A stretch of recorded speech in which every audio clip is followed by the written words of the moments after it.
Hello and welcome. You're watching UATV News with me, Ksenia Bugay. First, these are the latest developments from Ukraine. The number of people recovered from COVID-19 in Ukraine is 1.5 times more than those infected for the second day in a row. Over the past day, 15,372 Ukrainians managed to overcome the disease.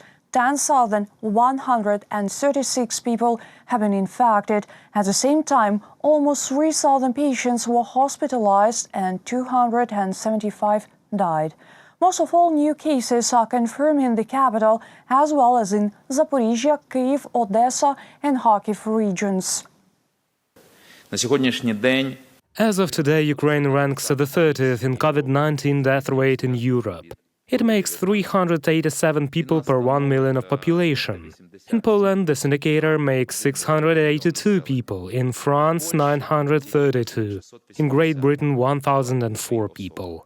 This is an achievement made thanks to efforts of our medical workers and leading specialists. The government is going to vaccinate Ukrainians against coronavirus as much as possible already next year. This was announced during the cabinet meeting by Prime Minister Denis Shmyhal. This will be done according to the immunization plan approved by the Cabinet of Ministers the day before. It sets out the stages of vaccination, taking into account priority population groups. Negotiations are also underway to purchase additional vaccines, in addition to 8 million doses that will come to Ukraine within the frameworks of the Cossacks initiative.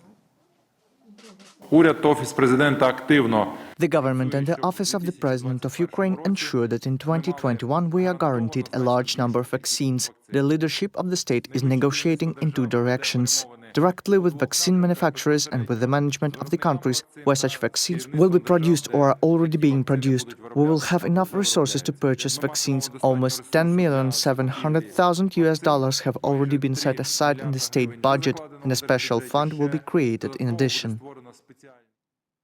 An export web portal is being launched in Ukraine on the basis of the DIYA Business online platform. Its task is to increase Ukrainian exports and help Ukrainian companies enter international markets. The portal includes online services for businesses, foreign market analytics, practical and legal advice for entrepreneurs. Deputy Minister for Digital Transformation of Ukraine noted that the DIYA Business web portal already includes more than 50 free consultations and services. There is a huge volume of content. For example, there is a free online school for entrepreneurs, a fundraising platform, a marketplace of financial products, where every entrepreneur can find financial support, cases, news, a guide and much more. In addition, the portal has already been translated into English, and very soon there will be a service allowing to search for partners and customers abroad. President Volodymyr Zelenskyy signed a law aimed to support domestic creative industries during the coronavirus crisis. The initiative should help businesses affected by quarantine the most. The law foresees reduction of the tax for tourism, film production, theater and other industries. Our correspondent knows more about the new law. Supporting culture, tourism and creative industries in the time of coronavirus crisis is the main task of the law initiated by President Volodymyr Zelenskyy. The sphere bore significant losses after the introduction of quarantine restrictions. The creative industries provided nearly 1 million jobs in the country. Hoteliers say that they have been watching for reducing of the tourism services VAT rate to 7% for a long time, under the conditions of quarantine. The presidential initiative is simply saving. This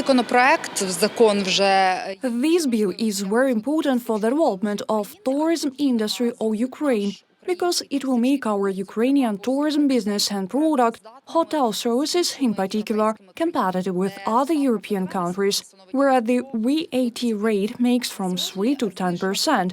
The cost of services will be reduced by 13% of the total cost of hotel services, as well as other services that are included in the package. A decrease in the tax rate means a decrease in prices in Ukrainian hotels for tourists. As to the domestic film industry, thanks to the new law, until January 1st, 2025, the zero rate of value-added tax will be applied to all operations related to the production, distribution, display and replication of Ukrainian cinema products. Если производство идет дешевле, дистрибьюция идет. If production is cheaper and the distribution goes without VAT, the sale of tickets by cinemas also goes without VAT for films of Ukrainian production and those dubbed in Ukrainian. Moreover, if the VAT is not included into the ticket price, a ticket becomes cheaper for a regular cinema goer. However, it will be up to an owner to decide whether to reduce the cost of cinema, theater and concert tickets or to save jobs by freeing from the tax burden. According to Maxim Shulzhenko, manager of one of the popular Kyiv concert venues, first of all, the law is aimed at preserving the entertainment sector during the coronavirus crisis. There are two ways of how the situation could develop. The cost of tickets may become lower on the one hand. But on the other hand, if it does not decrease, the organizer will have a larger amount of working money in order to continue developing and experience smaller tax burden. This is important during quarantine. Another important collision was resolved due to the law on state support of culture, tourism and creative industries. The document introduces the concept of cultural grant. This refers to targeted material assistance for the implementation of cultural projects. Moreover, regardless of whether it is budgetary funds or fines provided by international donors, they are also exempt from taxation. Reported by Nick Starkov and Valery Bakus, UATV News.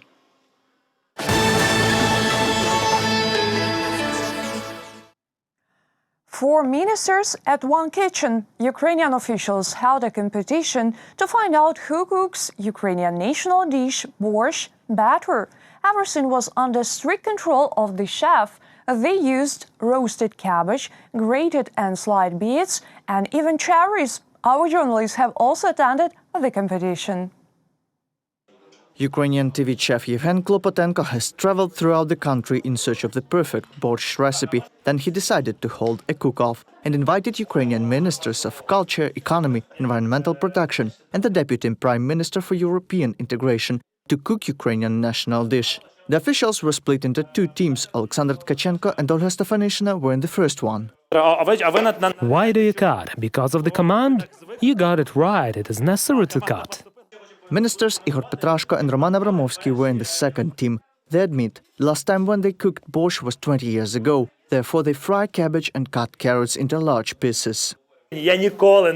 I've never seen that before, it's quite creative. I thought the avocado would surprise me. Avocados are not our product. Ukraine is not ready for avocados yet. The cook-off was held for a good purpose owing to UNESCO recognition of Ukrainian borshch as a national heritage. On October 6, it was officially recognized as Ukrainian dish. Borshch was included into the national list of elements of the intangible cultural heritage of Ukraine.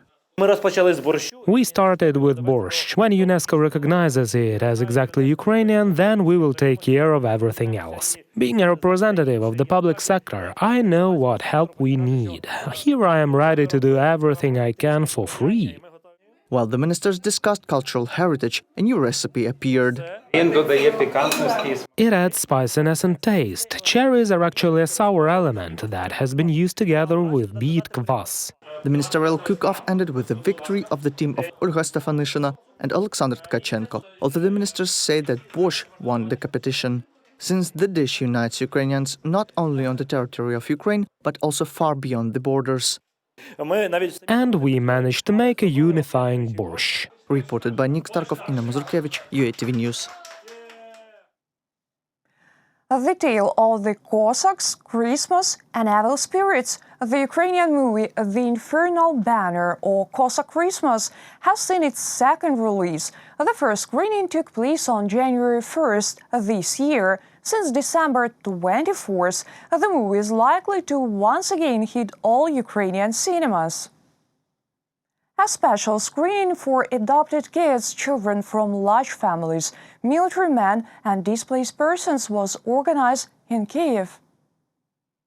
A new year story about the Cossacks Christmas and evil spirits, directed by Misha Kostrov, has become one of the most successful Ukrainian movies this year. It was shot under the support of the State Film Agency. I was very happy to know that the film is released again. This for the first time such a thing happens to me. Once supposed to revise something renowned like Home Alone or Harry Potter, but suddenly our film comes out again. The script was written by well-known Ukrainian fairy tale writer Sashko Lyrnik. The key character of the plot is a brave Cossack Simon who once finds himself entrapped in the hell. Seeking for escape, he gets help from a fortune-teller, devils and other mythological deities. People send me letters writing they have watched the movie twice, 3 times, and sometimes even dozenfold. This has already become some sort of family tradition for someone.